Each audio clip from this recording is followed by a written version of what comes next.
lo raccontato lui stesso, di quell'aprile del 1980 in cui telefonò, prese l'appuntamento e arrivò a San Patrignano. Mi accompagnò mio padre, ha ricordato. È stato un giorno che gli ha cambiato per sempre la vita, anzi, gliel'ha restituita. E oggi, che è medico specializzato in malattie infettive, è rimasto là per, dice, poter offrire agli altri ciò che ho ricevuto.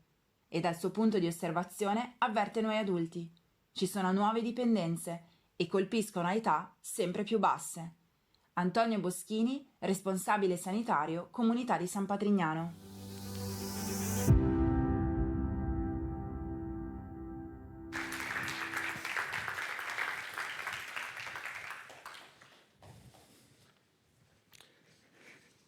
Buongiorno, sì, è un argomento francamente diverso dagli ultimi che ho ascoltato. Nuove dipendenze, sì, è il titolo. In realtà le dipendenze più o meno rimangono le stesse, ci sono dei cambiamenti negli anni che sono comunque importanti da sottolineare. Prima di entrare nell'argomento delle dipendenze, volevo segnalare che per la medicina la dipendenza è una malattia del cervello.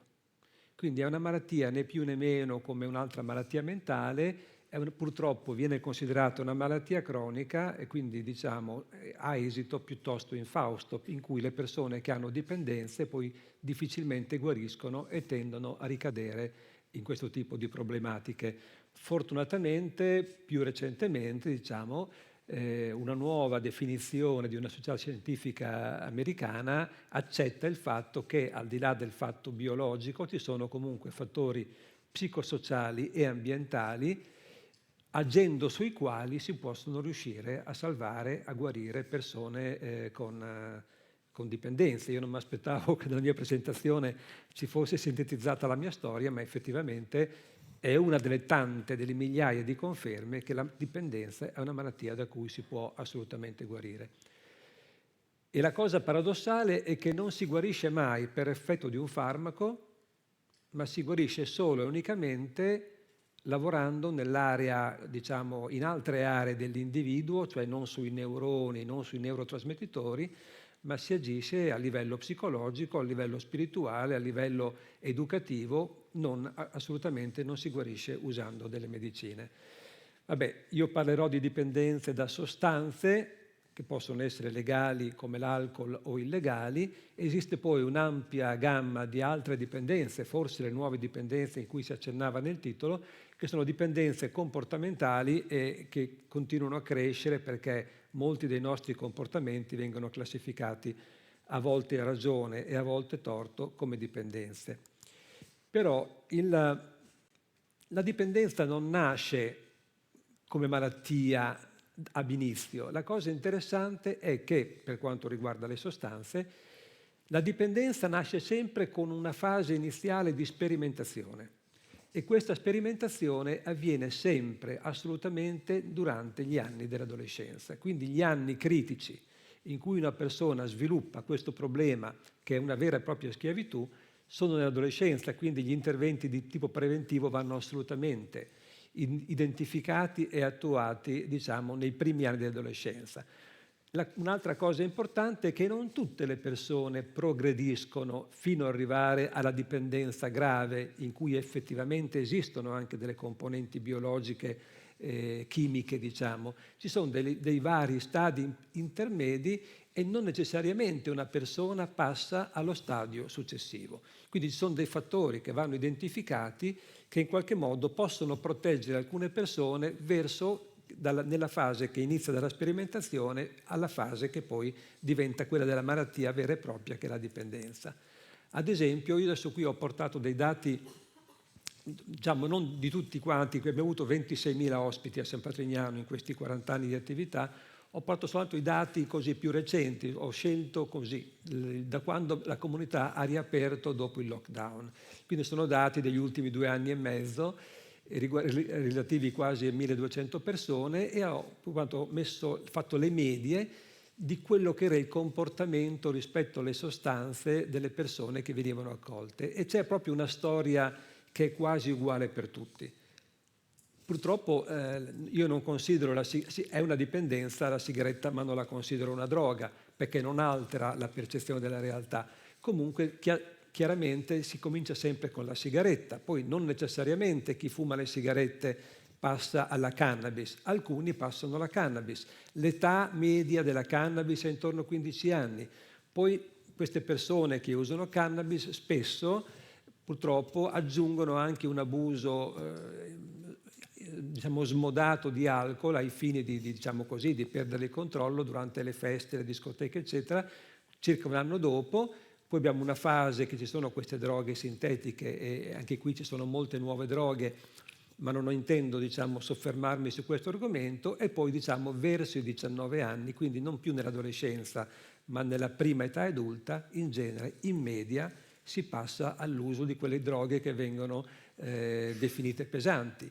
E anche quando parliamo di droghe pesanti esiste una progressione in cui si passa da una droga pesante però percepita meno pericolosa di un altro, come la cocaina inalata, poi si passa un paio d'anni dopo all'eroina inalata, poi c'è l'uso, ed è questa la vera emergenza su cui mi soffermerò, la vera epidemia della nuova droga, se si vuol parlare di nuove droghe, la vera epidemia che sta colpendo l'Italia e probabilmente non solo l'Italia, è questa diffusione estrema di una droga pericolosissima che si chiama crack.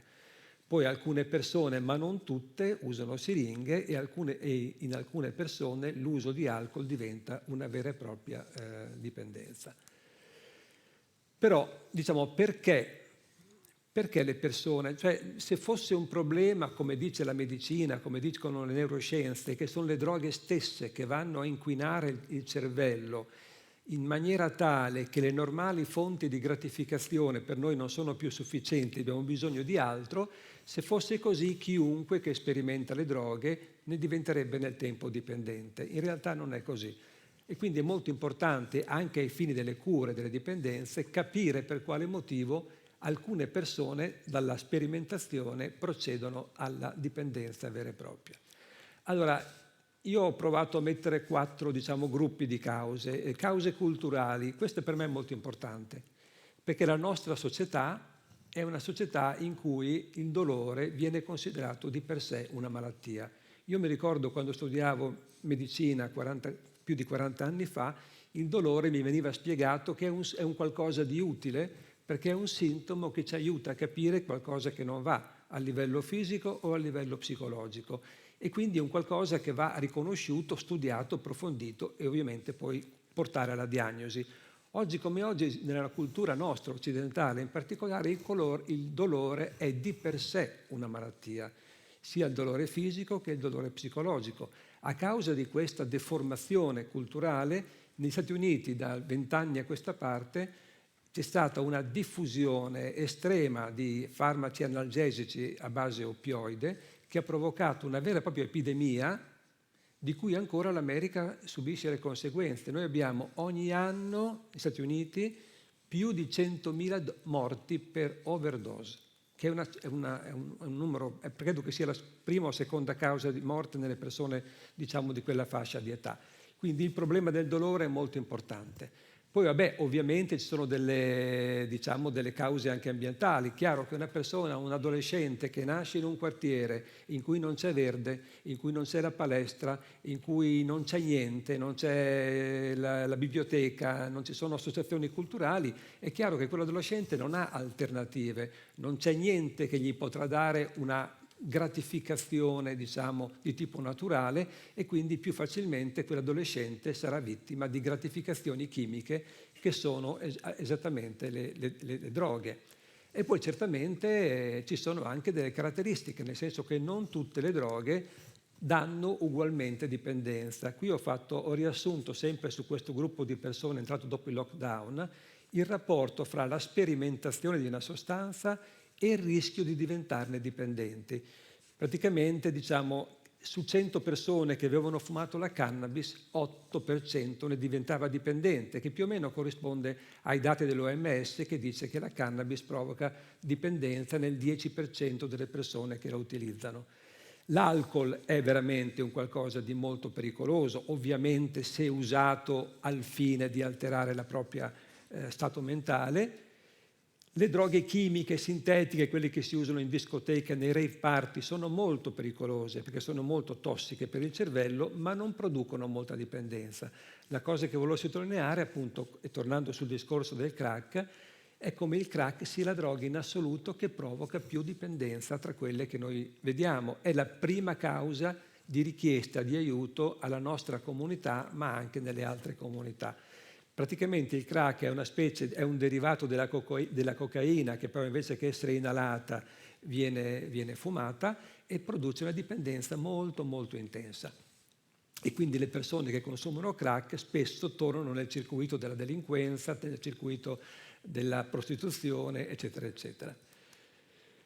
E poi è molto importante, questo è l'ultimo punto che volevo sottolineare perché vedo che il tempo è scaduto, quasi sempre nei ragazzi che noi vediamo e che hanno sviluppato dipendenze sono persone in cui le droghe hanno un effetto quasi terapeutico e quindi per questo motivo questi adolescenti ne diventano dipendenti, perché sono adolescenti che già prima di usare le droghe soffrono, hanno uno stato di malessere interiore di cui non sono consapevoli, ma che però rende la droga più gratificante, più di aiuto, e perché sono ragazzi che sono già sofferenti prima ancora di usare le droghe, perché hanno avuto dei traumi negli anni dell'infanzia. Io credo molto che noi quando abbiamo un ragazzo che entra in comunità cerchiamo sempre di fare in modo di capire o di farlo ragionare, di fargli ricostruire la sua storia, perché quasi sempre viene a galla un qualcosa che nell'infanzia lo ha fortemente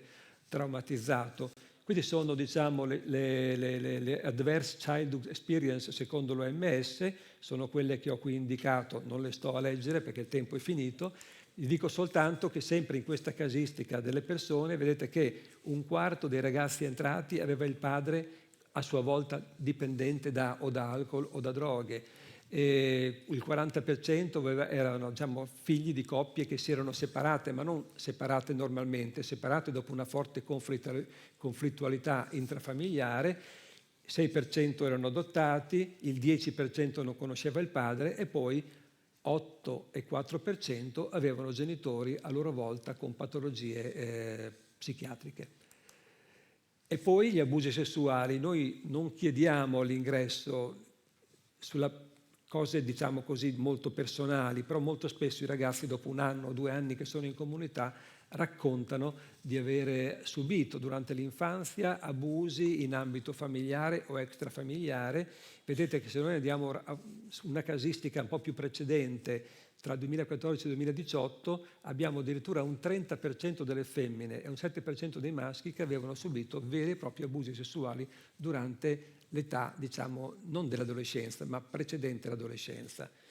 Sui dati più recenti il valore è più basso, ma è più basso perché? Perché probabilmente sono persone che ancora non hanno trovato la forza e il coraggio di raccontare di quello che hanno subito. E quindi, diciamo, questa è quella conclusiva, quindi ho chiuso. La dipendenza non riguarda il cervello, ma riguarda anche la dimensione psicologica e spirituale dell'individuo e l'ambiente socioculturale in cui l'individuo vive. E vi ringrazio.